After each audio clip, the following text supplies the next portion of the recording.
Muy bien, vamos a inclinar nuestros rostros para pedir la presencia de Dios y presentar la petición de nuestros corazones que han sido presentadas. Inclinemos el rostro.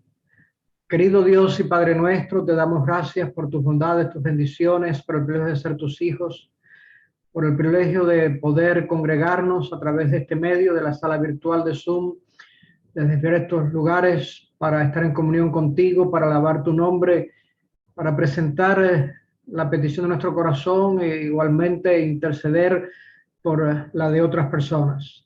Y pedimos, oh Dios, de que tú puedas en estos momentos escuchar la petición de nuestro corazón. Han sido presentadas, algunas verbalmente, otras estoy seguro que han quedado en nuestro corazón, pero tú conoces la necesidad de cada uno y las presentamos delante de ti, para que tú puedas responder conforme a tu voluntad. Que aquel día en que finalmente tú respondas, algunas las vas a responder, oh Dios, inmediatamente, otras quizá un poquito después, pero que ese día podamos nosotros nuevamente agradecer por la obra que tú has hecho en nuestro medio. Dedicar estos momentos para estudiar tu palabra, suplicamos de que tu Espíritu esté en nuestro medio, sé con aquellos que estamos reunidos, así como aquellos que por alguna razón no pueden estar presentes, que tu paz y tu bendición les acompañe y que puedan estar también en tu espíritu en comunión contigo. Bendiciones que pedimos por nuestros pecados en los méritos de Cristo Jesús. Amén.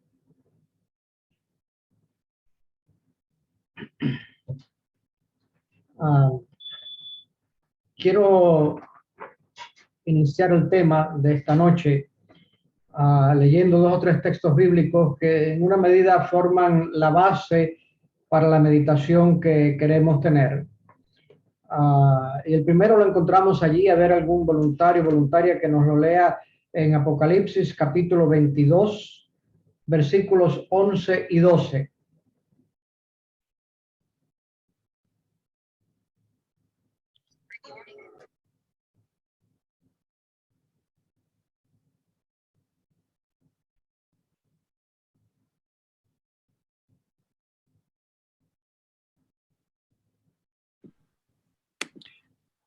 Dice, el que es justo sea justo, el que sea injusto sea justo, el que sea justo todavía, y el que es inmundo sea inmundo todavía, y el que es justo practique la justicia todavía, y el que es santo santifíquese todavía. Y aquí yo vengo pronto, mi galardón conmigo, para recompensar a cada uno según sea su obra. Este texto es clave en entender de que en este momento, cuando sean pronunciadas estas palabras, Jesús termina su obra mediadora en el santuario celestial. Vemos de que inmediatamente después de eso nos menciona allí de que Él viene pronto a recompensar a cada uno según haya sido su obra. Lo conocemos muy bien, en otros términos, como que este es el momento del cierre de la gracia. Un momento que sucederá, ningún ser humano va a saber cuándo eso sucede, pero sabemos que sucederá un día cuando Jesús termine su obra mediadora en el santuario celestial. ¿Qué lo está deteniendo ahora de que diga eso? Bueno, allí en Apocalipsis capítulo 7, versículos del 1 al 3. ¿Quién no lo quiere leer? Apocalipsis 7, versículos del 1 al 3.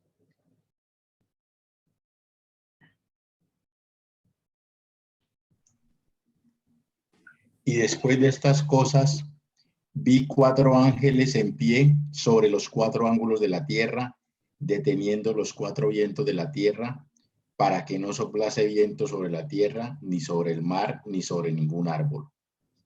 Y vi otro ángel que subía de donde nace el sol, teniendo el sello del Dios viviente, y clamó con gran voz a los 4 ángeles a los cuales era dado hacer daño a la tierra y al mar, diciendo: no hagas daño a la tierra, ni al mar, ni a los árboles, hasta que hayamos sellado a los siervos de nuestro Dios en sus frentes. ¿Qué es lo que detiene a Dios de poder pronunciar eso? Precisamente esto, la obra que llamamos del sellamiento.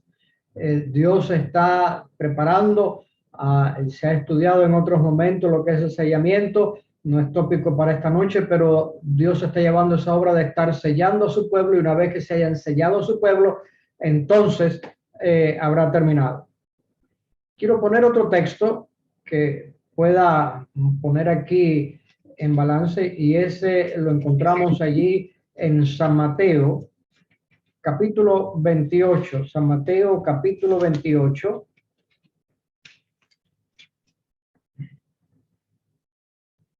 Versículo 20.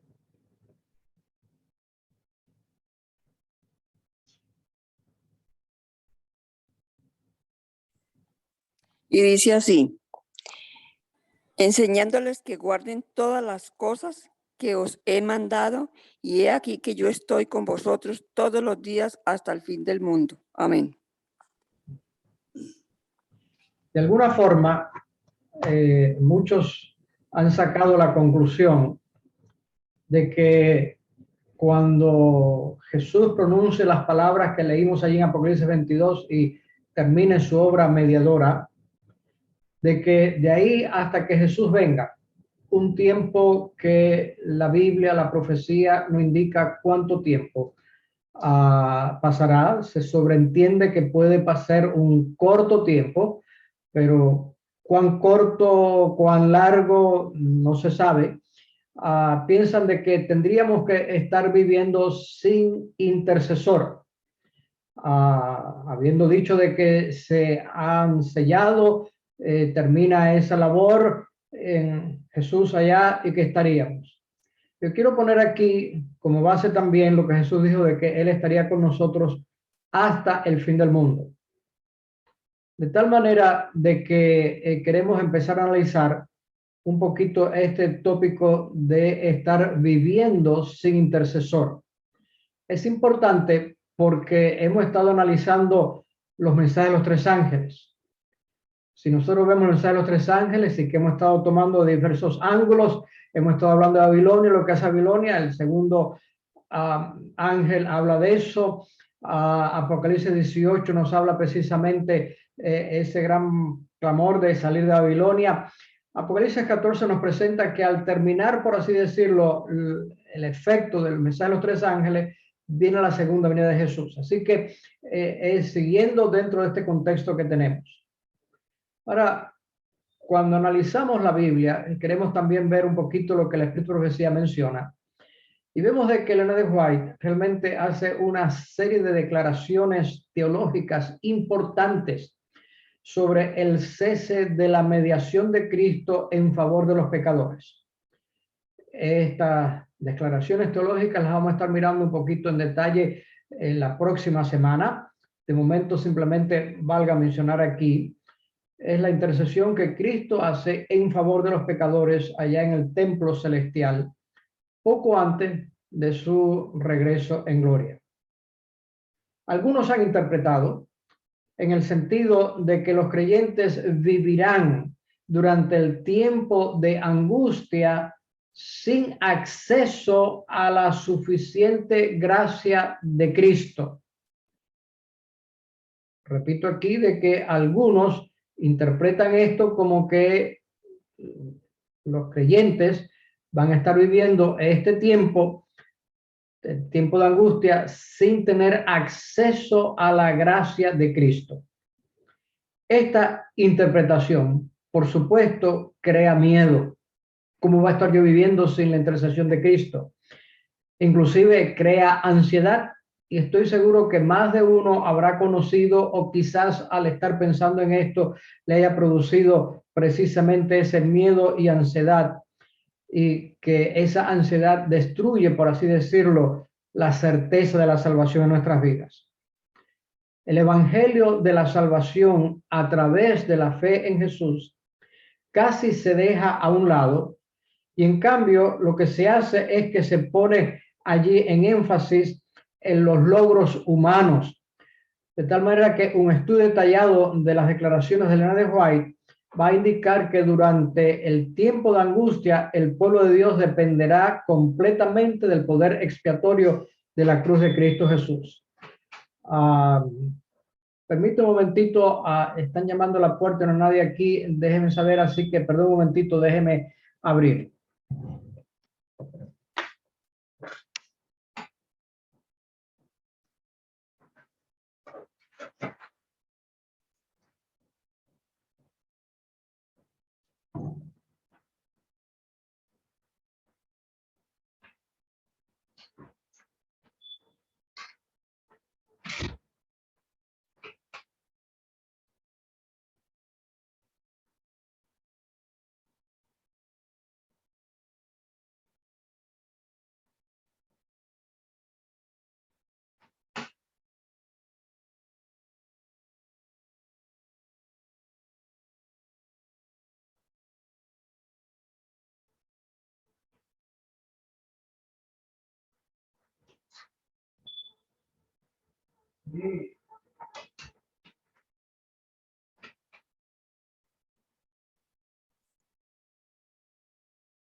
Bueno, está bien. Conversamos otro ratito que yo estoy en una reunión ahora mismo, Zoom. Pero está bien, tú te vas entonces a venir mañana.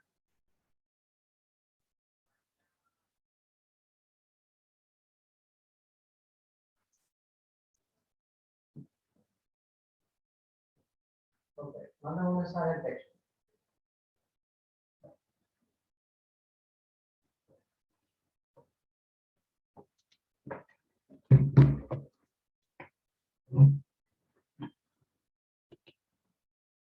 Muy bien, perdonen la interrupción, pero seguimos aquí. A veces cuando uno está solo tiene que atender varias cosas, no es fácil.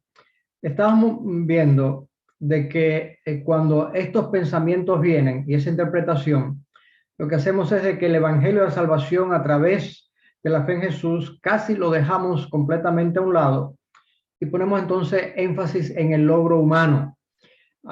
Sin embargo, cuando estudiamos detalladamente las declaraciones de Ellen G. White, nos indican de que durante el tiempo de angustia, el pueblo de Dios va a estar dependiendo completamente del poder expiatorio de la cruz de Cristo Jesús. Y vamos a empezar con eso. Quizás debiéramos comenzar declarando lo que Ellen G. White no dice acerca de lo que sucederá acerca de ese tiempo después que Cristo termine su obra de intercesión, su obra de mediación en el cielo, las palabras que vimos allí de Apocalipsis 22:11. Vamos primeramente a ver qué ella no dice. En primer lugar, ella no dice en ninguna parte de sus escritos que el pueblo de Dios ya no luchará contra su naturaleza pecaminosa. Por el contrario, allí ella escribió en 1888 en Signs of the Times y aparece en la devocional A fin de conocerle y también en Mensajes Selectos, volumen 3, página 406, y leo este parrafito y digo, no podemos decir yo no tengo pecado hasta que este cuerpo vil sea cambiado y transformado a la semejanza de su cuerpo divino. Nosotros, por supuesto, sabemos muy bien de que esa transformación, como la Escritura bien dice, en un abrir y cerrar de ojos, como el apóstol Pablo menciona allí, será cuando Jesús venga, donde los muertos en Cristo resucitan primero, ya transformados, y nosotros, como dice el apóstol, en un abrir y cerrar de ojos seremos transformados. Mientras esto no suceda, ella dice que no podemos decir de que no tengo pecado. En segundo lugar, ella no dice que cuando Cristo termina su obra allí en el cielo, el manto de su justicia imputada se le quita al creyente. Ella tampoco dice eso de que ese manto de la justicia de Cristo que nos cubre ahora, que aceptamos por fe, cuando llega ese momento se nos quita, no, ella tampoco dice eso. En tercer lugar, ella tampoco afirma de que en ese momento Cristo y el Espíritu Santo abandonarán al pueblo de Dios o que tendremos que sobrevivir solos. Usted puede buscar y leer todo lo escrito en el White y estas tres cosas ella no lo menciona. Número uno, de que ya estamos sin pecado. Ella dice que no podemos decir eso hasta que seamos transformados. En segundo lugar, no podemos decir de que el manto de la justicia de Cristo, Cristo lo retira cuando se cierre la gracia. Y en tercer lugar, ella tampoco dice de que Cristo y su Espíritu Santo van a abandonar al pueblo de Dios en ese tiempo. Es por eso de que Mateo, al texto que leímos, Jesús dijo que va a estar con nosotros hasta el fin del tiempo, y encontramos de que Jesús en Juan, especialmente capítulo 15 y 16, cuando habla mucho de la obra del Espíritu Santo, menciona muy bien lo que va a estar haciendo y que se envía el Espíritu Santo como representante de Dios aquí en la tierra, el que tenemos. El Espíritu Santo viene para aplicar los méritos de Cristo en nuestra vida. Si vemos el ministerio cristocéntrico del Espíritu Santo, y eso lo podemos estudiar en otro tema, vemos de que el ministerio cristocéntrico, cuando Jesús iba a nacer, hizo que el Espíritu Santo trajo a Cristo a la humanidad, allí en la Virgen María, y finalmente, después que Jesús ascendió, el Espíritu Santo ahora lo que hace es aplicar los méritos de Cristo en el corazón de la persona arrepentida.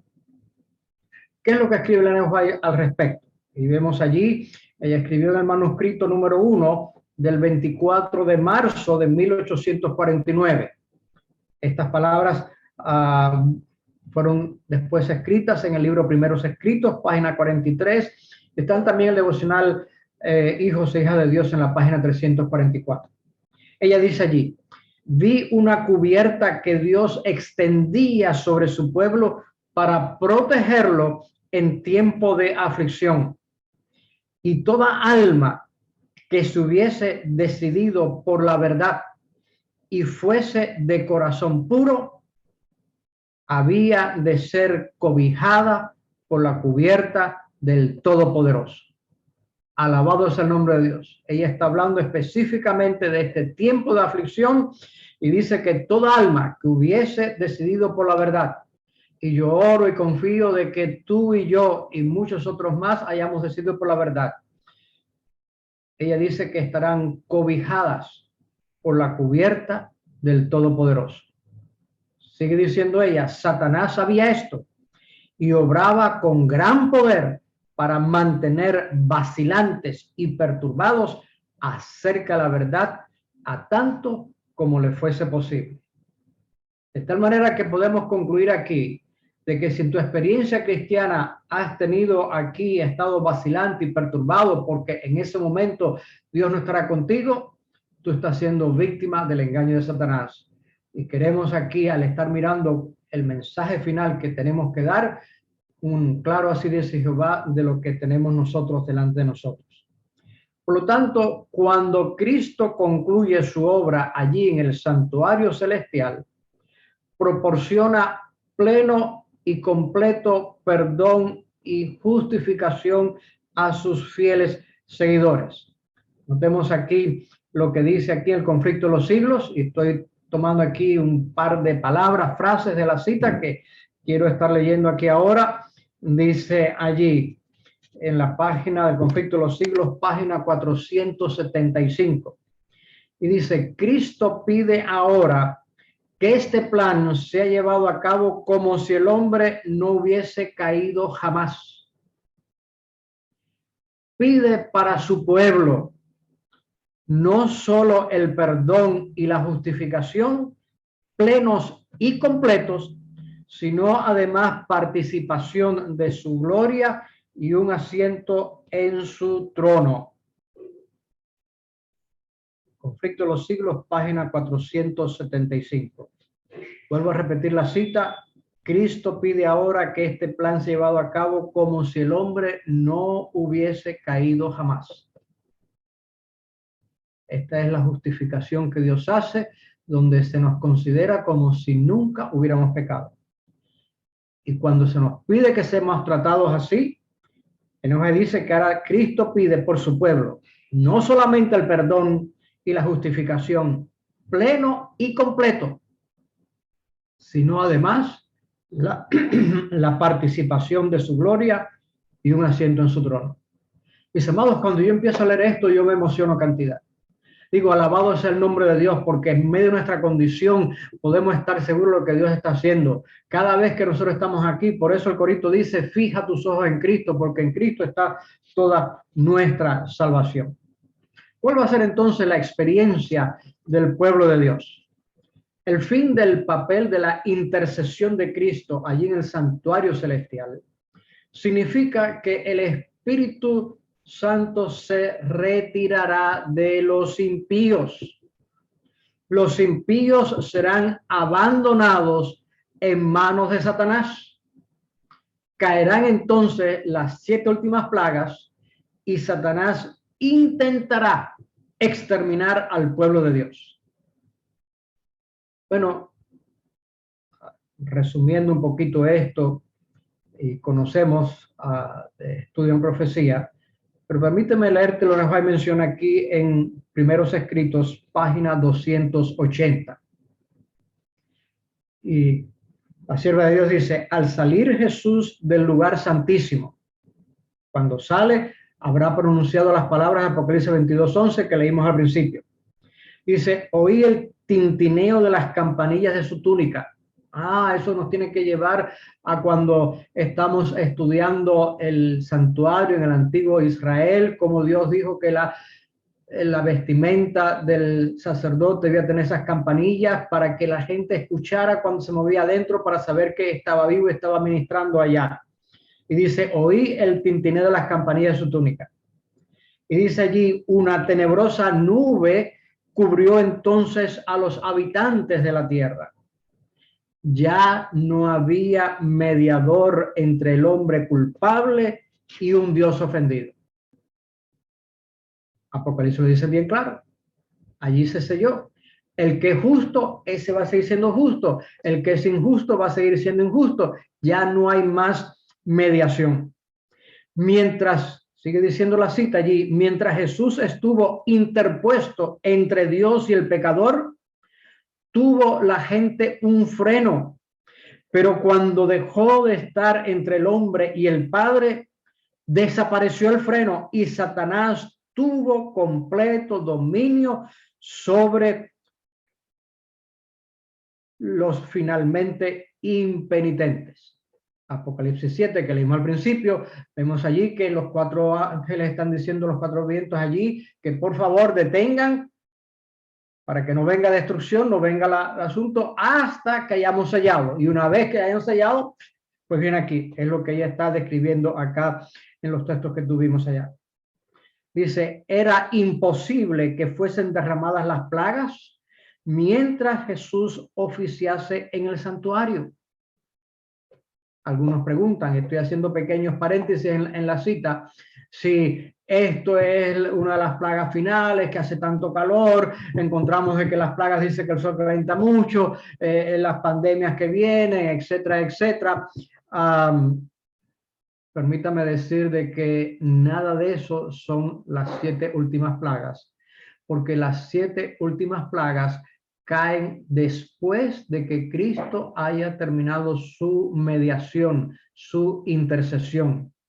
Las plagas no convierten a nadie, al contrario, endurecen más las personas en el camino que hay de perdición que ellos tenían. Y allí ya el destino eterno de cada uno ha quedado sellado. Por eso ella dice de que era imposible que mientras hubiera intercesión, estuvieran cayendo las plagas.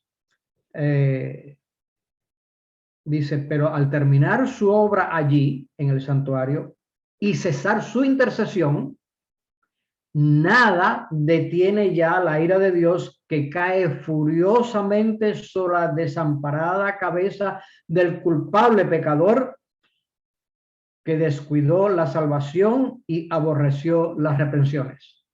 Recuerden ustedes lo que hemos estado estudiando, el mensaje de los 3 ángeles, donde presenta allí muy bien claro de que aquel que tome la marca de la bestia recibirá la ira de Dios. Y cuando llegue ese momento, estar aquí no habrá. Están hablando aquí de cuando esté sucediendo lo que el mensaje del tercer ángel menciona, está dando la advertencia y finalmente empieza a ocurrir ese asunto. Continúa la cita. En aquel terrible momento, Y ustedes me habrán escuchado a mí decir más de una vez de que la elección que tenemos nosotros es tener la ira del Cordero y ser destruidos para siempre, o tener la ira de la bestia que es temporaria, que va a ser destruido con Satanás y todos los demás. Dice, en aquel terrible momento, sigue diciendo el White, después de cesar la mediación de Jesús, a los santos les toca vivir sin intercesor en presencia del Dios Santo.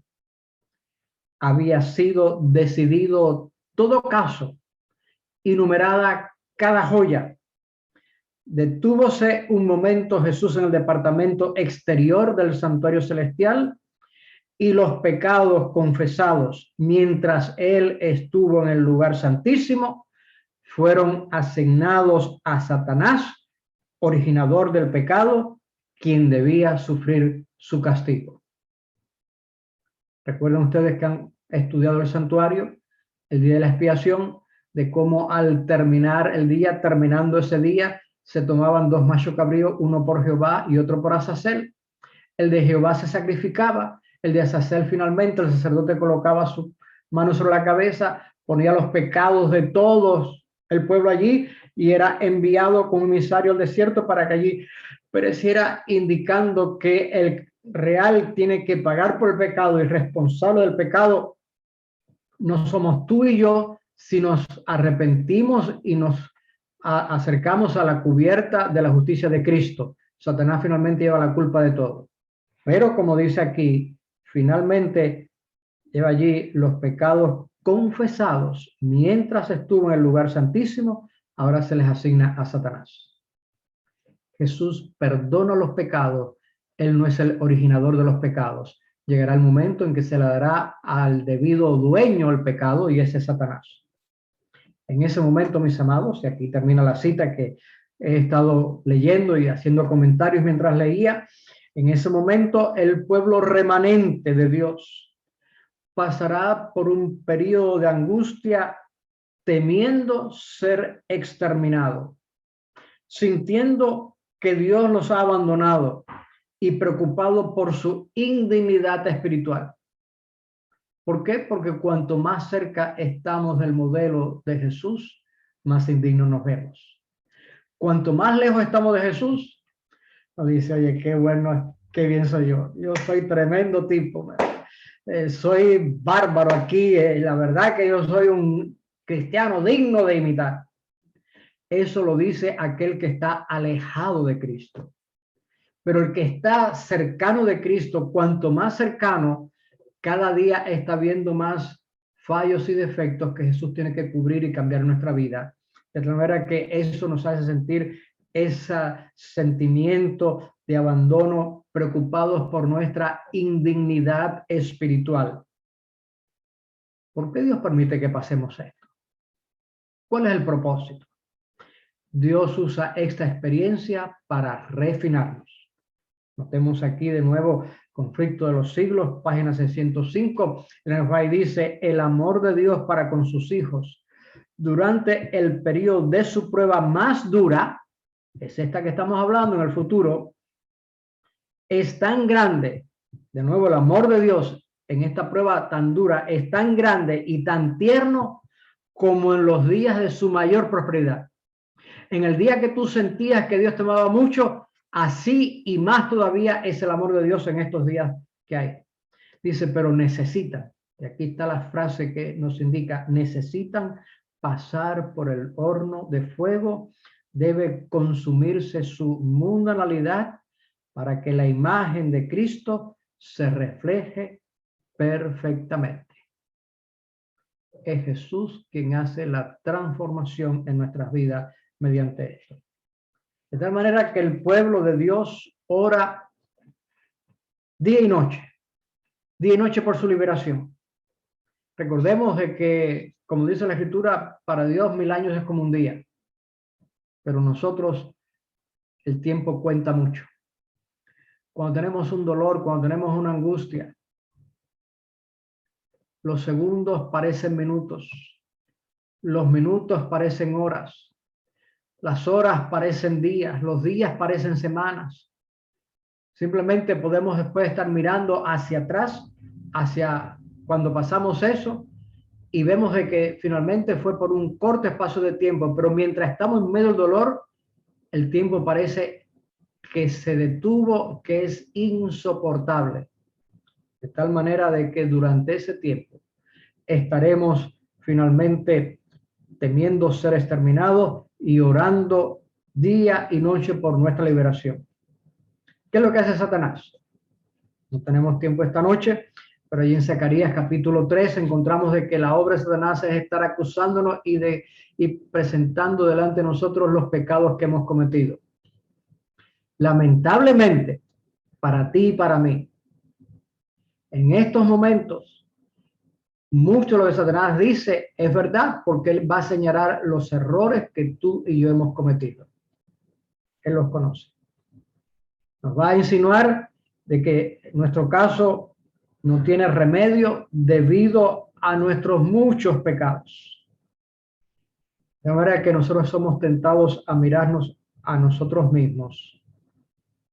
Y nos va y dice allí que al repasar su pasado, sus esperanzas se hundirán porque en toda su vida pueden ver poco bien.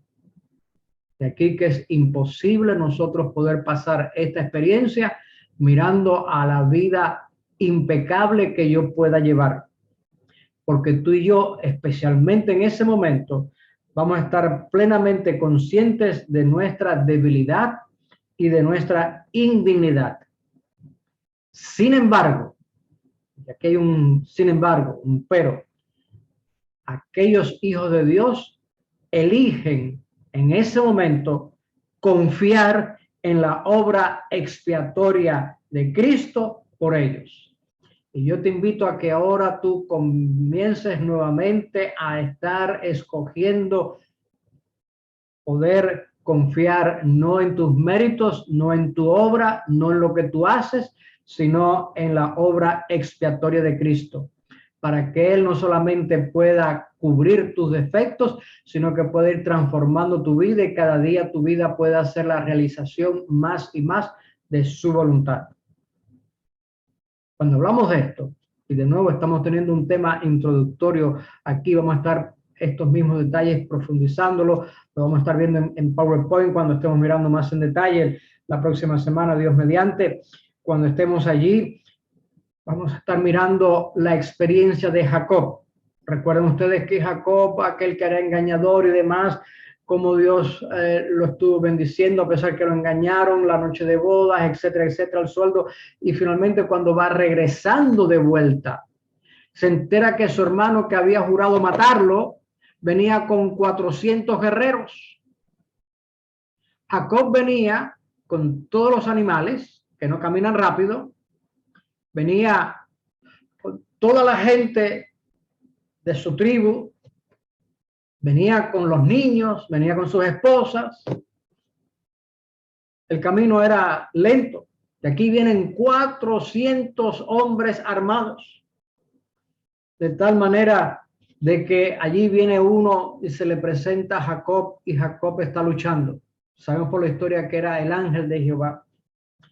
Y nosotros, como Jacob, en ese momento que luchemos con el ángel de Jehová, allí tendremos que depender únicamente de los méritos de la expiación de Cristo Jesús. No podemos estar dependiendo de la obra buena que tú hiciste hoy, ayer o el año pasado. No podemos hacer nada por nosotros mismos. En toda nuestra indefensa indignidad, porque no somos dignos. Recuerda que el Apocalipsis, en todos los cantos de adoración que presenta, están hablando de digno es el Cordero. En ningún momento el Apocalipsis presenta de que digno soy yo, siempre el digno es el Cordero. Por lo tanto, en toda nuestra indefensa debilidad e indignidad, tenemos que estar conscientes de eso, pero allí estamos nosotros confiando plenamente en Jesús. Debemos, por lo tanto, nosotros confiar en los méritos de un Salvador crucificado y resucitado. Eso lo comenzamos a experimentar aquí y ahora, en este momento y cada momento. A confiar plenamente en un Salvador crucificado y resucitado, que ascendió a los cielos, está intercediendo por nosotros y que cuando termine su obra intercesora, entonces vendrá a buscarnos. De tal manera que nadie perecerá jamás mientras hace esto. Mis amados, notemos cuidadosamente que mientras que aquellos que serán hallados fieles preferirán morir antes que realizar un acto incorrecto, de tal manera que no es la perfección de su carácter lo que les da la seguridad de la salvación y los hace victoriosos. Esto se logra única y exclusivamente mediante la muerte sacrificial de Cristo por ellos. Y es lo que el mensaje de los tres ángeles comienza cuando es el primer ángel que decía el evangelio eterno. El evangelio eterno es quien produce esto, porque Apocalipsis 14, como he estado mirando, al terminar estos mensajes que preparan al pueblo de Dios para recibirlo, lo siguiente que se ve en Apocalipsis 14 es precisamente la venida de Cristo Jesús. De tal manera, mis amados, que los hijos de Dios encontrarán refugio allí en el Cordero que fue inmolado por ellos. Vamos aquí a ver otro voluntario que quiera leer para nosotros Apocalipsis 14:1. Apocalipsis 14:1. ¿Quién no lo quiere leer? Vi al Cordero que estaba de pie sobre el monte Sión. Con él había 144,000 personas que tenían escrito en la frente el nombre del Cordero y de su Padre. Vemos allí de que está mencionando allí de que estuvo mirando allí a aquellos. Comienza a leer el versículo y quiero que enfaticemos esa frase. Lea la primera frase del versículo de nuevo, por favor. Vi al Cordero que estaba de pie sobre el monte Sión. Con él había 144,000 personas que tenían Ese escrito. Cordero, perdón, gracias. Ese Cordero que está hablando aquí, que fue inmolado, es Cristo Jesús. Recordemos que cuando Juan el Bautista vio a Jesús, Juan 1:29 dice, he aquí el Cordero de Dios que quita el pecado del mundo. Ese es lo que hay. De tal manera que el sentido de indignidad permanece hasta el último momento. Permanece con cada uno de nosotros hasta el mismo momento de la segunda venida de Cristo.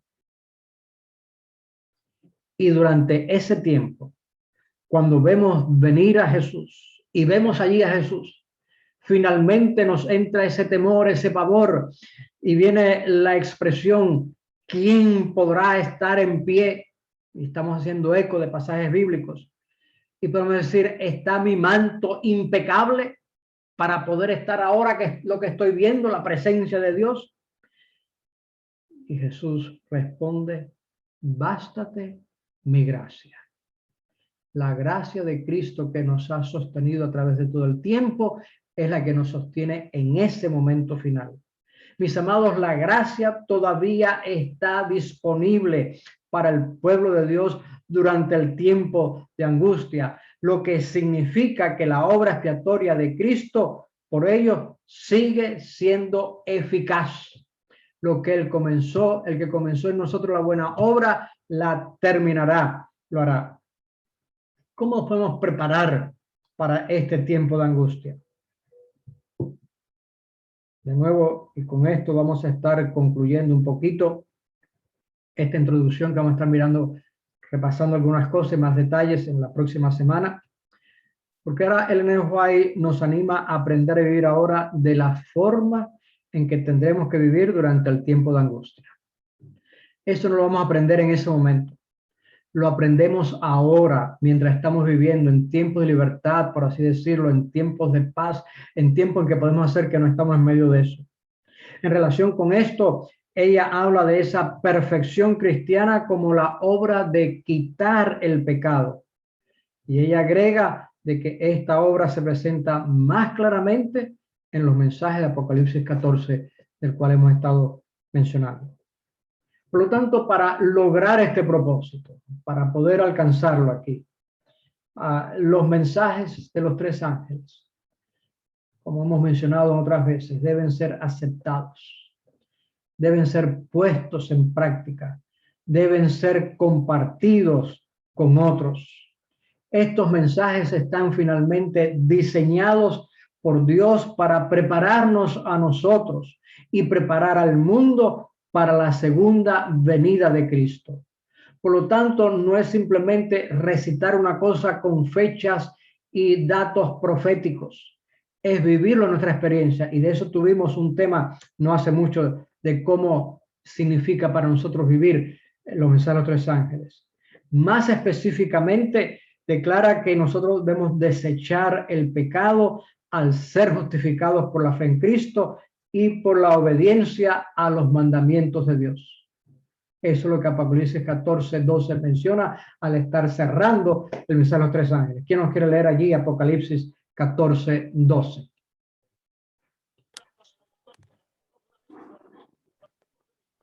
Luego oí un sonido que venía del cielo.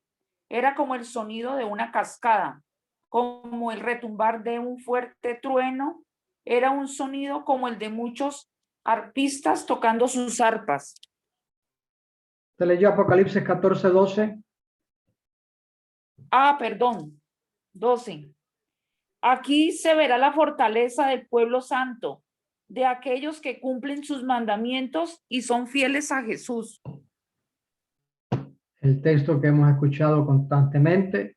Aquí está la paciencia de los santos, los que guardan los mandamientos de Dios, guardan los mandamientos de Jesús. Nosotros vamos a desechar el pecado al ser justificados por Cristo, y somos justificados por Cristo a nosotros por esa obediencia a los mandamientos, producto del amor que tenemos por él. Por lo tanto, mis amados, la perfección cristiana consiste en la sumisión diaria de nuestra voluntad a la voluntad de Dios, mientras confiamos constantemente en la gracia perdonadora de Cristo. Voy a repetir esto. La perfección cristiana no es de que yo estoy viviendo por mí una vida impecable. Él nos dice de que hasta que seamos transformados, nadie puede decir de que no tiene pecado. Lo vimos al principio. ¿Qué es lo que dice? Es someternos diariamente a la voluntad de Dios mientras confiamos plenamente en la gracia perdonadora de Dios. ¿Cómo nos basamos esto? Primera de Juan capítulo 2, versículos 1 y 2. ¿Quién no lo quiere leer?